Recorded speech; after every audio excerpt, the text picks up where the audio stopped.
میرا 45 سال کا کیریئر ہے سب کے سامنے, کوئی بندہ انگلی نہیں اٹھا سکتا. کمزور رکھا نہیں جاتا, آپ کمزور ہوتے ہیں. آپ کمیشن کک بیک پہ صرف آئی پی پی دیکھ لو, آپ 100 بار کریں اعتراض کریں, جو مرضی کریں, ڈس ایگری کریں, بٹ میں سیدھی سادھی بات کر رہا ہوں. آئی پی پی یار دنیا میں سنا ہے ایسی ڈیل کا کہ جی ڈالرز میں پے کریں گے اور آپ سے نہیں بھی خریدیں گے تو پے کریں گے. وہ پھانسیاں چڑھا ان کو. کمزور رکھا جاتا ہے, نہیں رکھا جاتا. اچھا چلیں, آپ کسی کو بد کردار رکھ سکتے ہو؟ نہیں رکھ سکتے. یہ بد کردار لوگ ہیں. استعمال کرنا آسان ہوتا ہے نا. Lock stock and barrel. Sir آپ کے خیال میں مزاحمت کریں یا مفاہمت کریں سیاسی طور پر اچیو کر لیتے ہیں, مطلب حاصل تو ہو جائے گا پھر جو حاصل کرنا ہے؟ نہیں نہیں نہیں نہیں نہیں, ہڈی ڈالنی ہوتی ہے ڈالنے والوں نے. وہ ایک ڈھونگ ہے, پورے کا پورا ملک ڈھونگ ہے, ایک بہت بڑا ڈرامہ ہے. تو پھر تو سبھی اسلامی جمہوریہ پاکستان, نام ہی دیکھ لو. دیانتداری سے ہم سارے, میں دیکھتا ہوں کون اس سے ڈس ایگری کرتا ہے. اسلام کا سایہ بھی نہیں ہے, جمہوریت کی جیم نہیں ہے, پاکستان کی پاکیزگی نہیں ہے, تو ہے وہیں. یہ بھی ایک ڈھونگ ہے, بس ٹھیک ہے, دنیا کو دکھانا ہے, آج کل فیشن ہے. جمہوریت جمہوریت کھیل رہے ہیں, ان کو کیا پتا جمہوریت کیا ہوتی ہے. ٹھیک ہے, 850 سال کے غلام جمہوریت. ٹھیک ہو گیا. اب سار صاحب آپ کی جانب آؤں گی. آصف زرداری صاحب الیکشن کمیشن پر اور انتخابی نظام پر اعتماد کا اظہار کر رہے ہیں. بلاول بھٹو زرداری ایک بار نہیں مستقل کئی دنوں سے سلیکٹڈ راج قبول نہیں کیا جائے گا, لیول پلینگ فیلڈ کی نہ ملنے کے اشارے کر رہے ہیں. کیا سوچا سمجھا, یعنی کہ پیپلز پارٹی کی پولیٹیکل اسٹریٹجی کہا جائے, یا پھر دونوں کے کو کہا جائے کہ ریڈنگ علیحدہ ہے, دونوں کو نظر جو آ رہا ہے وہ مختلف دکھ رہا ہے؟ ہو سکتا ہے مختلف دکھتا ہو دونوں کو, لیکن کیا دکھ رہا ہے؟ کیا دکھ کیا رہا ہے ان کو, یہ مجھے بتائیں نا, آپ سے پوچھ رہا ہوں کیا دکھ رہا ہے ان کو. ہو سکتا ہے مختلف دکھ رہا ہو, لیکن کیا دکھ رہا ہے؟ بلاول بھٹو زرداری شکوہ کر رہے ہیں لیول پلینگ فیلڈ نہ ہو, کمروں میں طے ہو رہا ہے کون آئے گا کون جائے گا, اور پھر وہ حوالہ بھی دیتے ہیں کہ 30 سال میں جو کچھ کر لیا کافی ہو گیا. کہہ سکتے ہیں وہ تاریخ کے حوالوں سے بھی بات کر رہے ہیں کہ سیاسی طور پر بالغ ہو گئے ہیں بلاول بھٹو, جہاں وہ اپنے باپ کی جو رائے ہے اس سے ڈس ایگری کر رہے ہیں جب جلسوں میں عوام کے سامنے کھڑے ہو رہے ہیں. کس نے دینی ہے لیول پلینگ فیلڈ؟ کن کمروں میں بات ہو رہی ہے؟ کون کر رہا ہے ان کمروں میں بات ایسے بد کردار لوگوں سے؟ کون کر رہا ہے؟ یہ تو بلاول بھٹو کون کر رہا ہے ان بد پولیٹیکل کردار پارٹی لوگوں کے سے بات؟ سیاسی جماعت کے سربراہ ہیں, وہ جلسوں میں عوام کو یہ بات بتا رہے ہیں. نہیں, وہ تو جلسوں میں بتا رہے ہیں نا, لیکن ہم بھی تو ہے نا, کچھ ہم بھی تو بات کر رہے ہیں نا. ہم جو سیاستدانوں پہ ہر ہفتے ایک سیگمنٹ سیاستدانوں پہ تبرہ بھیجنے کا ہوتا ہے, اس میں بتائیں نا ان بد کردار سیاستدانوں سے کون بات کر رہا ہے, کون کر رہا ہے سر, کون لا رہا ہے ان کو بار بار باری باری. میں تو مجھے تو نہیں پتا, شاید میں بتاتا بھی نہیں, میں تو بولتا بھی نہیں ہوں. میں تو یہ صرف پوچھ رہا ہوں وہ دودھ سے دھلی اسٹیبلشمنٹ کا نام کیوں نہیں منہ سے نکلتا ہمارے؟ یہ بتائیں مجھے, صرف یہ بتائیں, اس دودھ سے دھلی اسٹیبلشمنٹ کا نام کیوں نہیں نکلتا جس نے ڈائریکٹ اس ملک کے 75 سالوں میں سے 35 سال جس نے ڈائریکٹ اور 20 سال انڈائریکٹ حکومت کی ہے. ابھی پچھلے 7 سال سے اس ملک میں سیاستدانوں کی حکومت ہے, ان بد کردار سیاستدانوں کی حکومت ہے پچھلے 7 سال سے. بتائیں آپ کلامی کی معذرت, ہم یہ نہیں کہیں گے کہ سیاستدان بھی تو ساتھ تھے, ایک گروپ آف پولیٹیکل پارٹی یا گروپ آف پولیٹیشین ساتھ تو دیتے ہیں, کہلائیں گے تو سیاستدان ہی. یا تو سیاستدان پھر اپنے گھر کو صاف کر لیں, کبھی وہ سیاستدان یہاں ہیں کبھی وہاں ہیں, اگر ایک ان کے ساتھ ہے تو دوسرا ان کے خلاف ہے. اچیو تو وہی کچھ کرنا ہے پھر ان کو, چاہے مزاحمت سے کریں یا مفاہمت سے. سمپل اصول ہے نا, سمپل اصول ہے سپلائی اینڈ ڈیمانڈ کا. ایسے سیاستدانوں کی ڈیمانڈ ہے تو سپلائی میں ہے نا, ڈیمانڈ کدھر سے ہے؟ زبردست. ان دودھ کے دھلوں کی طرف, دودھ کے دھلوں کی طرف سے, وہ دودھ کے دھلے جو جوڈیشری میں بھی ہیں, جو جی ایچ کیو میں بھی ہیں, جو میڈیا میں بھی ہیں, دودھ کے دھلے ہوئے, ان کی طرف سے ڈیمانڈ ایسے لوگوں کی, ہر طرف سے جو ان کی مٹھی گرم کر سکیں, ہر طرف سے جس جگہ پوزیشن پہ پہنچنا وہ ان کی ہیلپ کر سکیں, ان کو ایسے ہی لوگوں کو. میں آپ کو نام گنوا دیتا ہوں, آپ میں ہمت نہیں ہوگی وہ نام چلانے کی, جی ایچ کیو میں سے, جوڈیشری میں سے, میڈیا میں سے, انڈسٹریلسٹ میں سے. جو گندہ ترین کردار ہوگا اس معاشرے کا, وہ کامیاب ترین شخص ہوگا اس معاشرے کا, اس کے خلاف کوئی کیس نہیں بنے گا, اس پہ کوئی حملہ نہیں ہوگا, وہ کبھی بے روزگار نہیں ہوگا اس ملک میں, وہ امیر ہوگا. وہ اچھی زندگی گزارے گا, وہ جرائم کرے گا, اس کے بچے بھی جرائم کریں گے ساتھ, ان کو پروٹیکشن دی جائے گی.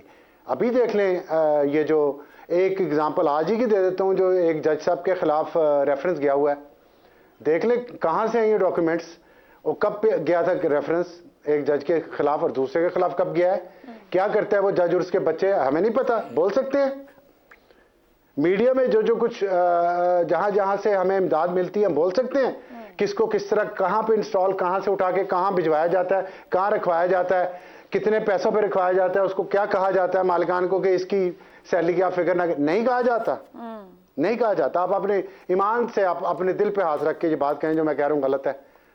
اب سر صاحب آپ کی بات درست, مگر سوال یہ بنتا ہے کہ ادارے ہیں تو اداروں کو اپنے اندر کی صفائی خود کرنی ہے سر, مگر سیاست دان ایک الیکٹڈ نمائندہ ہوتا ہے جس کو لاکھوں لوگ ووٹ دیتے ہیں کہ قانون مضبوط کریں, انصاف کا نظام مضبوط کریں, عوام کو ڈیلیور کریں, آئین پر عمل کرائیں.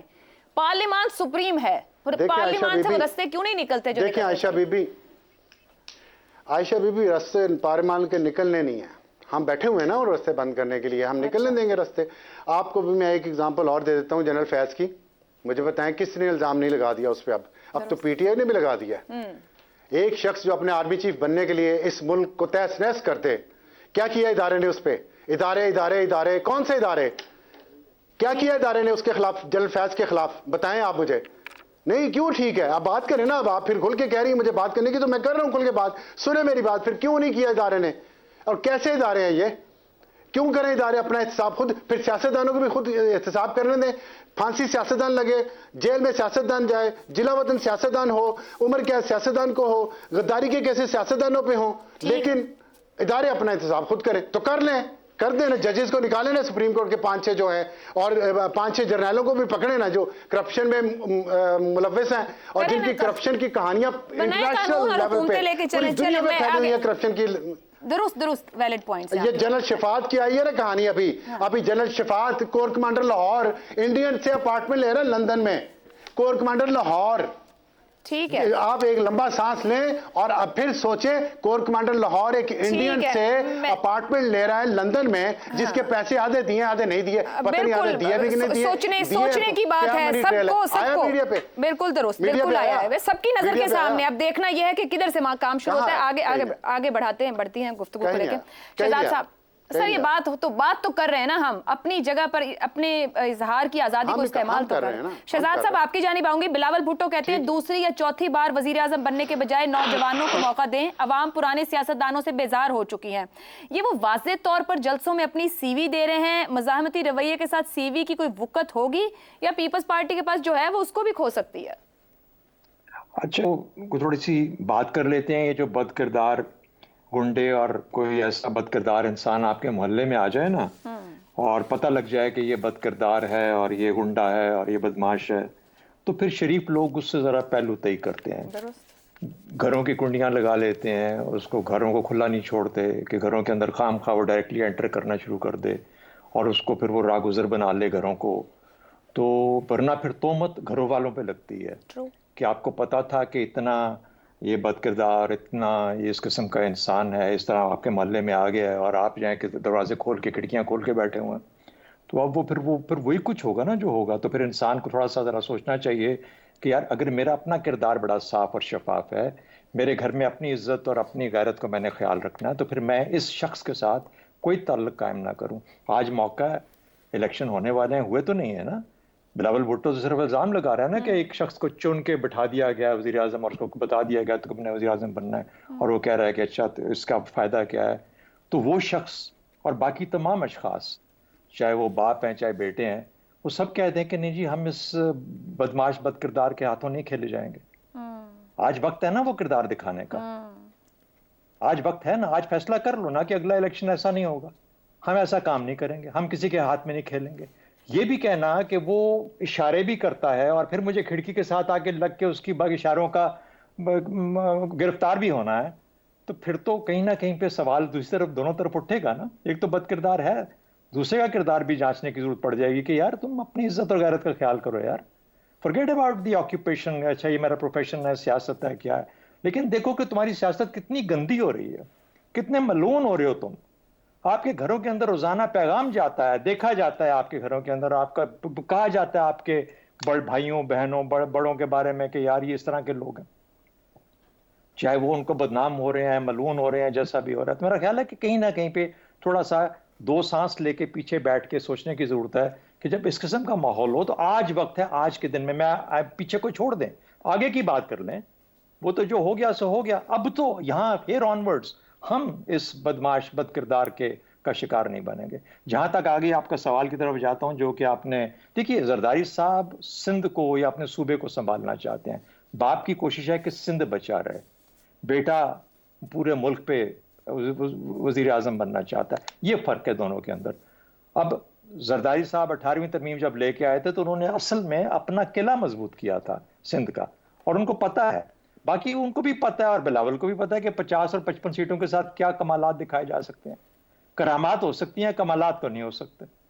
تو 50-55 سیٹوں سے جب بڑھ کے کوئی 100-125 جیسا رانا ثنا کہہ رہے ہیں کہ ہم 125 لیں گے پنجاب سے، تو پھر تو بات بنتی ہے، پھر تو بلاول کی بات بنتی ہے. اور میں ویسے ایک بات کہتا ہوں، ایک دفعہ الیکشن ہونے دیں صاف شفاف، اس دفعہ ہونے ہی دیں، تاکہ بلاول کو بھی پتہ لگ جائے کہ اس کی اصل سیٹیں کتنی ہیں، اور باقیوں کو بھی اندازہ ہو جائے، اور وہ جو اندر جیل میں بیٹھے ہیں ان کو بھی اندازہ ہو جائے کہ اصل حقیقت ان کی کیا ہے. یہ جو ہم کوشش کرتے ہیں نا کہ ایک سٹیبلٹی کے پیچھے، پولیٹیکل ایک استحکام کے پیچھے، سیاسی استحکام آئے گا، ہمیں حکومت ایسی مضبوط کرو، ادھر سے بندے لاؤ، ان کو بٹھاؤ. بھائی اصل حقیقت ان کو اپنی پتہ لگنی چاہیے، عوام کے ہاتھ میں مکمل طور پر دینے دو. یہ جو 30-35 سیٹوں کا پنکچر لگاتے ہیں نا، یہ نہ لگایا کرو، مت لگائیں ان چیزوں کو، کیونکہ اس سے ایک دفعہ یہ نا ان کے دلوں میں جو جس قسم کا دماغ میں وہ چڑھ جاتا ہے نا، ان کے وہ پتہ لگ جائے کہ اصل حقیقت کتنی ہے. شہزاد صاحب، آپ کو لگتا ہے اس بار صاف و شفاف ہوں گے اور ان کو اندازہ ہو جائے گا؟ کیا سیکھ اس لیول پر یہ لرننگ ہو گئی ہے کہ ان سیاست دانوں کو عوام کے آگے چھوڑو، عوام فیصلہ کریں، جو وہ مینڈیٹ دیں اس حساب سے بڑھیں؟ میرے بس میں ہو کروں، میرے بس میں ہو تو میں تو یہ کروں. مجھے کیا پتا کہ کسی نے کیا کرنا ہے، لیکن اگر ہماری باتیں سن کے اور ہم سب کی باتیں سن کے اگر کسی کو ہوش نہیں آ رہی اور اس نے گالیاں کھانی ہیں تو پھر کھاتے رہیں بیٹھ کے گالیاں. بالکل صحیح. 70 سال سے کھا رہے ہیں، آگے بھی کھائیں گے انشاءاللہ، اگر عقل نہیں کریں گے تو.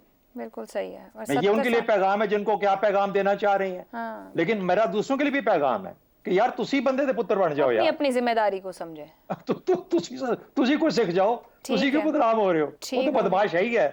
آپ اپنے آپ کو اس کے ساتھ اپنا میل ملاپ کرتے ہو. درست. آج وقت ہے، سوچ لو اس چیز کے بارے میں. ٹھیک ہے. افتخار صاحب، گفتگو آپ کی جانب لاتی ہوں. بلاول بھٹو آج پھر بھرپور بولے. کیا کہا جا سکتا ہے باپ کے برعکس بیٹے کی رائے سیاسی طور پر بالغ ہو گئی ہے؟ جتنی ہم برائیوں یا 70 سال سے ان معاملات اور چیزوں 30-35 پنکچرز کی بات کرتے ہیں، موو فارورڈ کرنا چاہ رہی ہے آنے والی نسل، یہ سمجھ رکھ رہی ہے، یہ وہی پرانا ہی ریپیٹ ٹیلی کاسٹ ہے؟ مجھے تو کچھ سمجھ نہیں آ رہی. آپ کو بھی نہیں آ رہی؟ کون کیا کہہ رہا ہے اور کون کیوں کہہ رہا ہے. ابھی مجھے تھوڑی دیر پہلے سمجھ آئی ویری گڈ کہ باپ بالکل صحیح موقف اختیار کیے ہوئے ہے، وہ سندھ میں اپنے آپ کو بچانا چاہتا ہے، اور بیٹا سیاست پر جو طریقہ کار ہوتا ہے اس کے مطابق کھیل رہا ہے. بیٹے کو بھی اچھی طرح پتہ ہے کہ وہ پرائم منسٹر نہیں بن سکتا موجودہ سیٹ اپ میں. قومی اسمبلی میں اگر اتنی نشستیں ملیں گی تو پرائم منسٹر بنیں گے نا، اور اتنی نشستیں ان کو کہاں سے مل سکتی ہیں؟ آئیں ہمیں یہ بھی بتائیں ذرا. اور الزام تراشی جو ہے، کوئی سلیکٹڈ راج منظور نہیں ہونا چاہیے. بالکل اصولی طور پہ تو میں بھی اس کے ساتھ ہوں، لیکن ابھی ہمارے دو شرکاء نے دبے لفظوں میں ایک ادارے کو اس ساری خرابی کا ذمہ دار ٹھہرایا. کیا بہتر نہیں ہوگا کہ وہ ادارہ ان لوگوں کی باتوں پہ غور کرے اور اپنی طرف سے اپنے موقف کا اظہار کرے؟ کیونکہ جو یہ کہتے ہیں کہ 141 میں سے 125 لے جائیں گے، وہ بھی غلط بیانی سے کام لے رہے ہیں. 141 پنجاب میں سے 125 ان کو نہیں مل سکتی، اور اگر ایسا ہوتا ہے تو پھر یہ کہنا بالکل صحیح ہے کہ اصولوں کی تلافی کی گئی، اصولوں کی قربانی دی گئی، اور الیکشن پھر ایک سوالیہ نشان بن جائیں گے. کیا اس سے سیاسی استحکام آ جائے گا؟ میرا جواب ہے نہیں، سیاسی استحکام نہیں آئے گا. تو بات ہے کہ شہزاد صاحب نے اپنے کسی کو مخاطب کیا ہے، اور اپنے میرے دوست